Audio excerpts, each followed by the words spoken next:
오늘 말씀은 마태복음 20장 17절로부터 28절까지 말씀입니다. 함께 읽겠습니다. 예수께서 예루살렘으로 올라가려 하실 때에 12 제자를 따로 데리시고 길에서 이르시되 보라, 우리가 예루살렘으로 올라가노니 인자가 대제사장들과 서기관들에게 넘기움에 저희가 죽이기로 결단하고 이방인들에게 넘겨주어 그를 능욕하며 채찍질하며 십자가에 못 박게 하리니 제3일에 살아나리라. 그때에 세베대의 아들의 어미가 그 아들들을 데리고 예수께 와서 절하며 무엇을 구하니 예수께서 가라사대 무엇을 원하느뇨 가로되 이 나의 두 아들을 주의 나라에서 하나는 주의 우편에 하나는 주의 좌편에 앉게 명하소서. 예수께서 대답하여 가라사대 너희 구하는 것을 너희가 알지 못하는도다. 나의 마시려는 잔을 너희가 마실 수 있느냐? 저희가 말하되 할 수 있나이다. 가라사대 너희가 과연 내 잔을 마시려니와 내 좌우편에 앉는 것은 나의 줄 것이 아니라 내 아버지께서 누구를 위하여 예비하셨든지 그들이 얻을 것이니라. 10 제자가 듣고 그 두 형제에 대하여 분이 여기거늘 예수께서 제자들을 불러 가라사대 이방인들의 집권자들이 저희를 임의로 주관하고 그 대인들이 저희에게 권세를 부리는 줄을 너희가 알거니와 너희 중에는 그렇지 아니하니 너희 중에 누구든지 크고자 하는 자는 너희를 섬기는 자가 되고 너희 중에 누구든지 으뜸이 되고자 하는 자는 너희 종이 되어야 하리라. 인자에 온 것은 섬김을 받으려 함이 아니라 도리어 섬기려 하고 자기 목숨을 많은 사람의 대속물로 주려 함이니라. 아멘. 네, 오늘 말씀을 보면 이제 예수님께서 제자들의 무리와 더불어서 예루살렘 가까이에 오셨습니다. 항상 말씀드리죠. 우리가 사건만 기억하는데 사건을 기억하기 위해서 종합적으로 우리 함께 기억해야 되는 것은 사건이 일어난 장소를 기억해야 된다라고 이렇게 말씀드리지 않았습니까?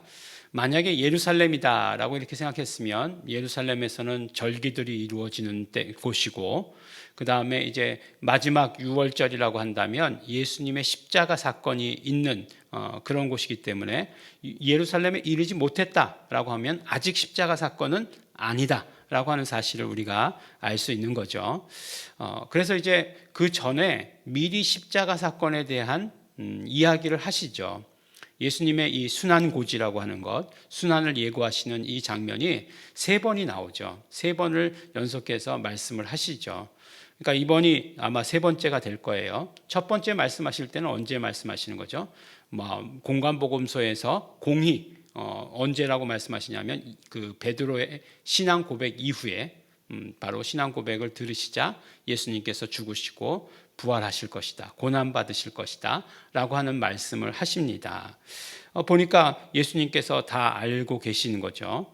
인자가 대제사장들과 서기관들에게 넘기움에 저희가 죽이기로 결단하고, 그렇죠, 완전히 죽이기로 결정을 한 거죠.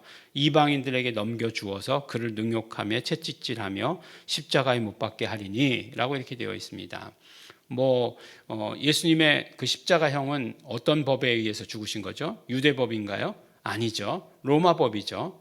그래서 로마 그 총독, 그 다음에 그 모든 그 사형을 관할하는 로마 법에 의해서 십자가에 달리신 거죠.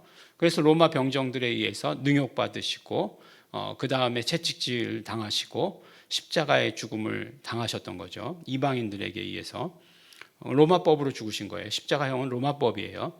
유대인들의 사형법은 뭐였겠습니까? 네, 유대인들의 사형법은 돌로 쳐서 죽이는 거죠. 돌로 쳐서 죽이는 것인데 그런데 바로 그 이방인의 로마법으로 돌아가셨다라고 하는 것을 이야기해 주시는 거죠.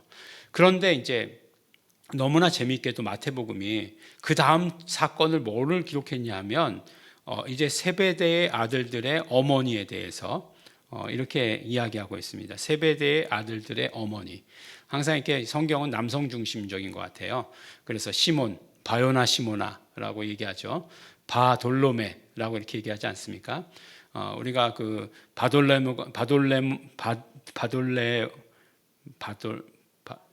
바돌로메가 이제 눈을 뜨죠. 장님이죠. 네, 바돌로메인데 근데 이 사람의 이름은 안 나오는 거죠. 예, 바가 이제 아들이란 얘기니까 돌로메의 아들인 거죠. 돌로메의 아들. 바요나 시모나, 요한의 아들 시모나 이렇게 되는 거죠. 그래도 뭐 베드로는 이름이 나왔죠. 워낙 뭐 중심 인물이니까. 어쨌든지 간에 이제 세베대의 아들들이 누구예요? 세베대의 아들들은 야고보와 요한이죠. 그러니까 예수님의 그 애 제자 중에 한 사람이었죠. 대표적인 항상 셋을 데리고 가면 베드로, 요한, 야고보 이렇게 셋을 데리고 갈 정도로 그 중요한 제자 중에 하나였습니다. 근데 이제 그 세베대의 아들들의 어머니라고 이렇게 이야기하고 있어요. 어머니가 와가지고 예수께 절하며 무엇을 구했다라고 얘기하는데 무엇을 구했느냐? 예수님께서 바로 그 두 아들을 주의 나라에서 하나는 주의 우편에 하나는 주의 좌편에 앉게 해주십시오라고 이렇게 이야기했습니다. 참 타이밍이 좋지 않았죠. 예수님이 무슨 말씀하셨다고요? 이제 죽게 될 것이다. 고난당하실 것이다. 죽게 될 것이다. 그러나 3일 만에 부활할 것이다. 라고 말씀하신 그 다음 사건인 거죠. 그러니까 예수님께서 뭐라고 말씀하시냐면 너희가 구하는 것을 지금 알지 못한다. 지금 뭘 구하는지 사실은 알지 못하는 거다. 나의 마시려는 잔을 너희가 마실 수 있느냐. 예수님께서 마시려고 하는 잔은 위에서 말씀하신 거잖아요. 고난, 십자가, 부활이잖아요.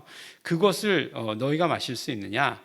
저희가 말하되 할 수 있나이다. 네, 할 수 있습니다.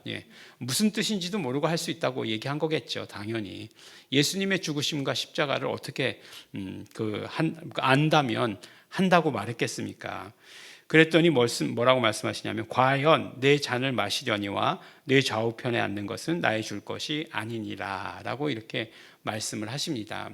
너희들 지금 너희가 구하는 것을 알지 못하는데 한다고 하니 그래라 하겠구나 라고 이렇게 말씀하시는 거죠. 그러나 좌우편에 앉는 것은 내가 줄 것은 아니다.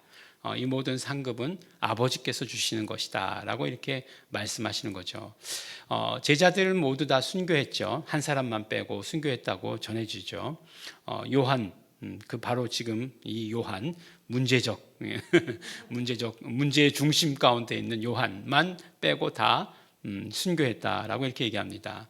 그 중에서도 제자의 순교에 대해서 구체적으로 기록하고 있는 것이 누구의 순교죠? 야고보의 순교예요. 사도행전에 기록하고 있습니다. 다른 제자들의 순교는 뭐 베드로가 우리가 알기로는 십자가를 거꾸로 졌다 뭐 이런 것들은 다 전설 가운데 나오는 이야기예요. 성경에 나오지 않습니다. 그런데 야고보가 죽은 이야기는 성경에 나오죠. 그래서 야고보가 순교했다라고 이렇게 이야기합니다. 그러니까 야고보가 제일 먼저 순교하고 제자 중에 제일 늦게까지 산 사람이 요한이에요. 이 세베대의 아들들 중에서 한 사람은 제일 먼저 죽고 한 사람은 제일 오래 살았다라고 이렇게 이야기하는 것이죠. 그러니까 결국에는 모르겠어요. 좌우편에 앉는다는 것이 어떤 의미인지는 모르겠지만 이렇게 쭉 줄 세웠을 때 이렇게 순교자로부터 이렇게 순교의 순서로 줄 세웠을 때 야고보가 제일 처음이 될 것이고 그 다음에 요한이 제일 마지막이 될 것이다. 그러니까 그 순서라고 하는 거예요. 뭐 누가 순교했기 때문에 더 위고 더 아래고 뭐 이런 얘기하는 거 아니에요. 그랬을 것이다라고 생각해요. 왜냐하면 나의 마실 잔이라고 하는 것이 결국 고난, 죽음이었는데 결국 그들이 그것을 해낸 거잖아요. 해냈다고 얘기해야 되겠죠. 하나님께서 허락하신 거죠. 순교는 아무나 하는 것 아닙니다. 순교라고 하는 것은 하나님께서 허락하셔야 되는 것이에요. 지금 우리가 내가 정말 순교하겠다라고 이렇게 마음 먹으면 될까 잘 모르겠어요. 어렵죠. 뭐 하나님께서 허락하시지 않으면 그건 쉬운 일은 아닙니다. 어쨌든지 간에 이렇게 그 마실 잔이 무엇인지에 대해서 이제 결국은 예수님께서 심화해서 이야기하신 것이죠.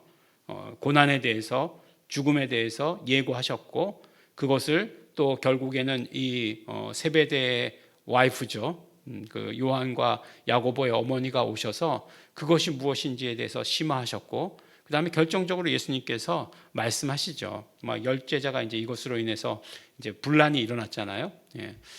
우리 어머니는 왜 안 오시는 거야? 뭐 그런 거죠. 예. 예, 그런 마음이 저도 학교 다닐 때 참 많이 들었었습니다. 왜냐하면 저희 어머니는 항상 입학식 때 한 번 오시고 졸업식 때 한 번 오셨기 때문에 중간에는 오시지 않았죠. 예, 물론 뭐 굉장히 이해합니다. 저는 그 어렸을 때 참 이해하는데 그럼으로 인해 가지고 학교에서 얻는 그 불이익 같은 것들이 있었죠. 있더라고요. 참 그 어린 마음에도 이건 참 불이익이다 라는 생각이 참 많이 들었었어요. 이렇게 뭐 누구 어머니 왔다 가시면 그 다음에 이제 뭔가 달라지는 것 같은 예, 그런 느낌이었겠죠. 느낌적인 느낌이었겠죠. 그냥 이야기하는. 근데 이제 하여간 그들을 잘해줬다기보다는 굉장히 하여간 열심히 내가 그렇게 인성이 모자랐었나라고 이렇게 느낄 정도로 굉장히 인격적인 모독을 당했었던 그런 적도 있었습니다. 우리 어머니도 오셨어야 되는데 우리 어머니는 안 오셨어요. 네, 참 그렇습니다.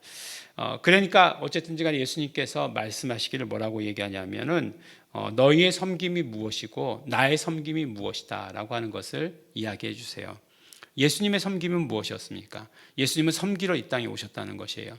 그렇게 얘기하니까 그냥 예수님의 섬김에 대해서 이야기할 때 사람들이 그냥 다 자신의 섬김에 대해서 생각하고 있던 것을 예수님이 하신다라고 생각하죠. 하지만 예수님의 섬김은 그런 차원이 아니죠. 예수님의 섬김은 무엇이었어요? 목숨을 많은 사람들을 위한 대속물로 주시는 것이 예수님의 섬김이라고 얘기하는 거예요. 그러니까 예수님의 섬김을 본받자 말도 안 되는 얘기죠. 말이 될래나요? 제자들 보니까 말이 되나?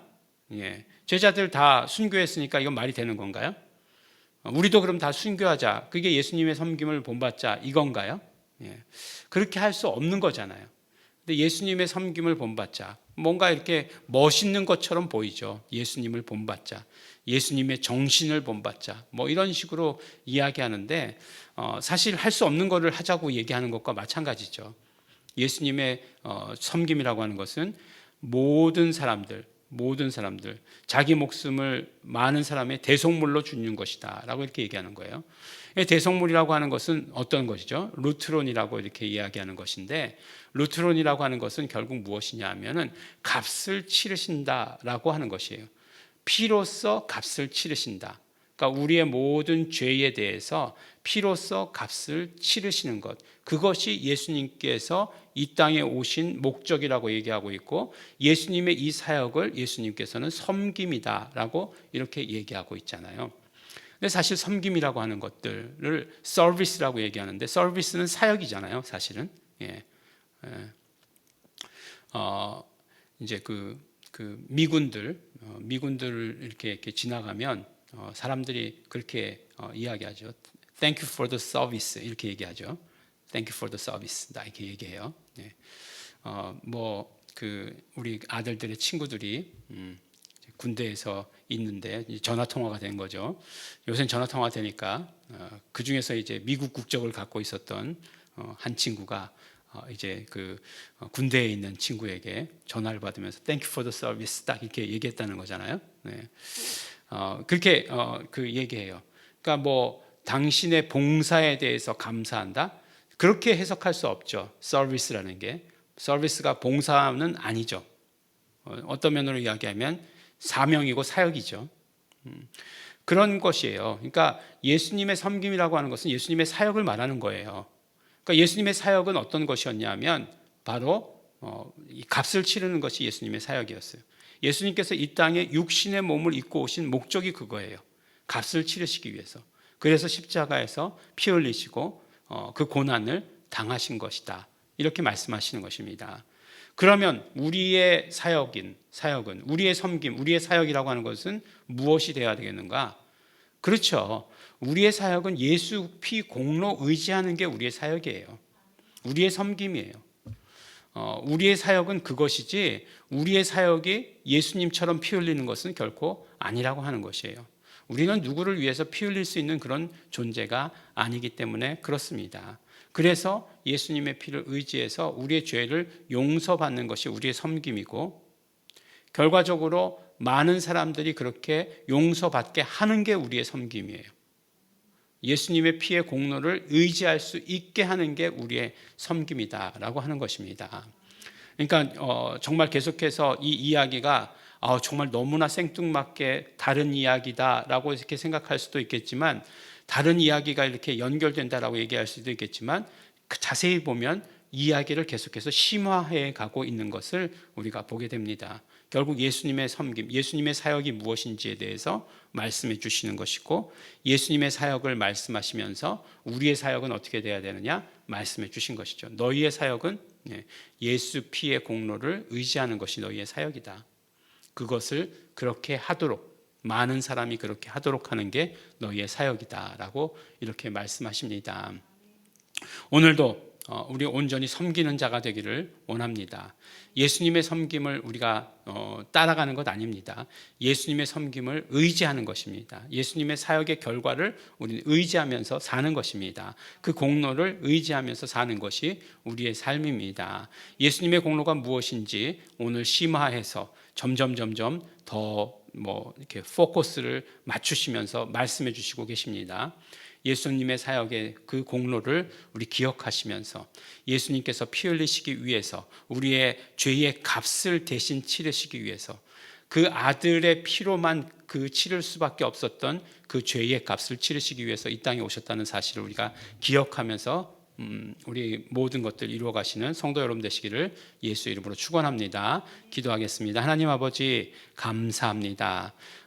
예수 피의 용서 가운데, 예수 피의 공로 가운데 우리 살게 하여 주신 것 감사하고 감사합니다. 예수 피의 공로를 의지하는 것 우리의 사역이고, 그것을 증거하는 것 우리의 사역인 것을 우리 오늘 깨닫게 하여 주신 것 너무나 감사하고 감사합니다. 예수님의 섬김, 예수님의 사역의 결과로 우리가 정말 죄 없다 함을 우리가 얻었사오니, 죄 없다 인정받았사오니, 의인으로 인정받았사오니, 하나님 아버지, 우리 이 삶을 기억하며 살아갈 수 있도록 축복하여 주시옵소서. 감사드립니다. 예수님 이름으로 기도드렸습니다.